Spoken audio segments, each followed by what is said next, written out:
Hello சகோதரங்கள், அதுவும் முக்கியமாக India சகோதரங்கள் ரொம்ப சோகமாக இருப்பீங்கன்னு நினைக்கிறேன்.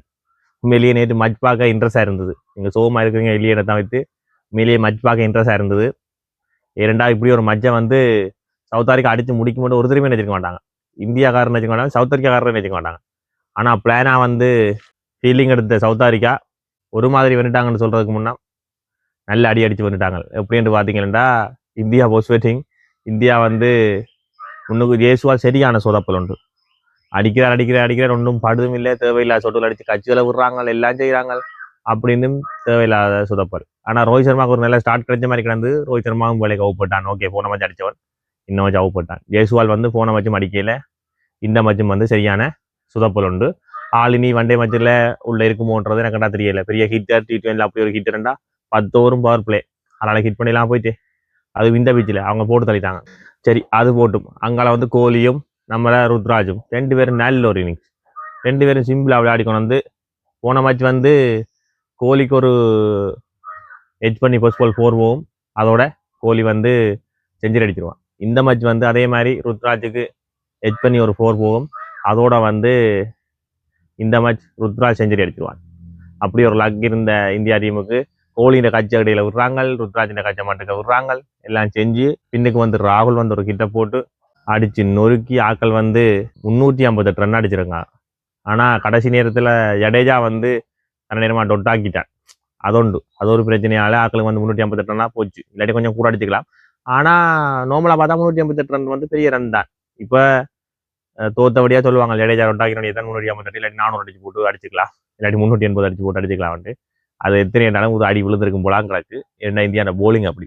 சரி, இந்த ரன்னுக்கு களம் வந்த சவுத் ஆஃப்ரிக்கா வந்து மக்ராம் ஒரு நார்மலாக விளையாட டீக்கோ கவு போயிட்டான். சரி, என்ன பவுமாவும் மக்ரமும் சேர்ந்து அடுத்தது மேட்சை இழுத்து கொண்டு வந்து கொடுத்துட்டு பவுமாவு போயிட்டான் 40 ரன்ல. உண்மையாக பவுமா கொஞ்சம் மேட்சை இழுத்து கொண்டு போனான். அதுக்கு பிறகு மக்ரம் விட்டானே முழு பேரையும் போட்டு அடியடி நடிச்சு. உண்மையை சொல்ல போனால் அஸ்தீப் சிங்கை தவிர மிச்சம் எல்லாருக்கும் போட்டு அடியடி நடிச்சு போட்டான். உண்மையிலேயே அஸ்தீப் சிங்கும் பெரிய அளவில் நல்லா போட இல்லை. மிச்சாக்கள் எல்லாரும் ஆக நல்லா போடாதபடியா அது தெரியல, அவ்வளவுதான். அங்கால ஜடேஜா இல்லை, ஜடேஜாக்கு தான் மக்ரம் கொஞ்சம் ஆக்ரோஷம் விளையாடிட்டான். வாஷிங்டன் சுந்தருக்கு ஓவரே பெருசாக கொடுக்கல, பேட்டிங்கும் சொதப்பி போட்டான். 8 பால்ல 1 ரன் போல இருக்கு. அப்போ அடுத்த மேட்ச் அவரும் இல்லை. அங்கால முழு பேருக்கும் போட்டு அடிக்கண்டு அடிச்சு, அதுவும் முக்கியமாக இந்த கிருஷ்ணாக்கு அடியண்ட அடி நாயப்பி அடி. அது போக இந்தியாவோட ஃபீல்டிங் அவனுக்கு அடி விழுது. அப்படி இருந்தும் அவனுக்கு ஒரு 4 ஓவர் 6 இங்கே தட்டி கட்டி இவங்க கொண்டே விட்டுருவாங்க. அதுலேயே முக்கியமாக ஜடேஜா ஒரு 4 விட்றான், குல்தீப் ஒரு 4 விட்றான். இப்படியே விட்டு விட்டு விட்டு விட்டு உணர்ந்து மச்சா முடிச்சு விட்டாங்க. இப்போ அடுத்த மேட்ச் என்ன செய்யணும்? ஒரு ஆல்ரவுண்டரை நிப்பாட்டி போட்டு அடுத்த இவனை இறக்க போயிடணுமோ, பாண்டை இறக்கி போட்டு வாஷிங்டன் சுந்தர தூக்க போயிடணுமோ தெரியல. இங்கே பின்னுக்கு பார்த்தீங்கன்னா பின்னுக்கு விக்கெட் போய் வலிக்கிட்டு அவனுக்கு காயமும் வந்துடுது. ஏற்கனவே ஜான்சனும் அவு போட்டான். கடைசி நம்பிக்கையாக இருந்தது மார்க்கோ ஜான்சன் தான். ஜான்சனும் மாட்டுக்குள்ள அவு போட்டான். சரி, இந்த மேட்ச் வந்து அப்படியே முடிய போதாக்கும், எடுக்க போகிறாங்க. கடைசி 45 ரன் 50 ரன்னுக்கு விக்கெட் எடுத்து முடிக்க போகிறாங்கன்னு பார்த்தா அவனும் போக அங்கால கடைசி நேரம் ஒரு 4 அடிச்சு போட்டு போனாங்க. அவன் வந்து மகாராஜா வந்து நல்ல சிங்கிள் ஒன்றை தட்டி மேட்சை இழுத்து கொண்டு போய் முடிச்சு விட்டான். உண்மையிலேயே இந்தியாக்காரர் வந்து 358 ரன்னை திறத்து வாங்கண்டு நெச்சு கூட பார்த்துருக்க வேண்டாம். இதுக்கு முன்னோருக்கா 2013 நினைக்கிறேன், 2013 நினைக்கிறேன். அப்போ வந்து ஆஸ்திரேலியா வரும் இந்தியாவுக்கு 300 350 தான் டார்கெட்டுகள். அதை இந்தியா வந்து சிம்பிளாக திறத்தி அடிக்கும். இந்தியா சரிங்கன்னா 300 380 350 இதுதான் டார்கெட். அப்படி போட்டு அடித்த இந்தியாவுக்கு வந்து இந்த கிரௌண்டும் அதே மாதிரி தான். ஆனால் திருப்பி சவுத் ஆஃப்ரிக்கா அடிக்கிறாங்க.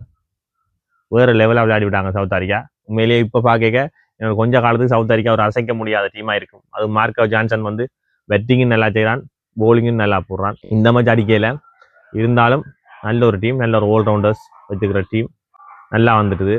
ஏதோ இந்த மேட்ச் இப்படி முடிஞ்சதும் கோலியின் செஞ்சரியை பாராட்டணும். கோலி 53வது செஞ்சரி, 92 செஞ்சரி எல்லாத்தையும் சொல்லிக்கொண்டு நான் அடுத்த வீடியோவில் வந்து சந்திக்கிறேன். அது வரைக்கும் நன்றி, வணக்கம்.